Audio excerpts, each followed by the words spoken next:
লৈ আহিছো এক গুৰুত্বপূৰ্ণ খবৰ নিখাৰে পৰা ৰাজ্যত মুখলধাৰ বৰষুণ দেখিবলৈ পোৱা গৈছে বৰষুণৰ বাবে জলমগ্ন গুৱাহাটী মহানগৰ 14 আগষ্ট পৰ্যন্ত বতৰ প্ৰতিকূল হৈ থকাৰ আগজাননী দিছে বতৰ বিজ্ঞান কেন্দ্ৰই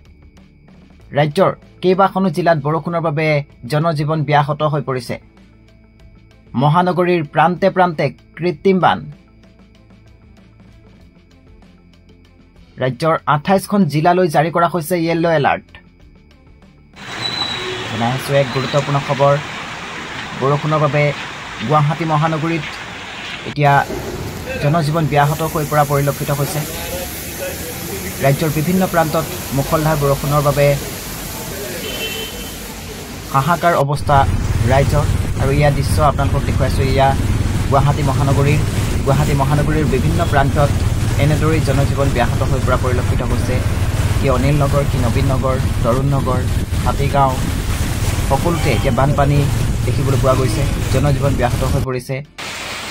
আপোনালোকক পুনৰবাৰ জনাইছো ৰাজ্যৰ 28খন জিলালৈ ইয়েলো এলাৰ্ট জাৰি কৰা হৈছে 14 আগষ্ট পৰ্যন্ত হ'ব মুখলধাৰ বৰষুণ মধ্য আৰু নামনি অসমৰ বাবে বজ্ৰপাতৰ আগজাননী প্ৰদান কৰিছে বতৰ বিজ্ঞান কেন্দ্ৰ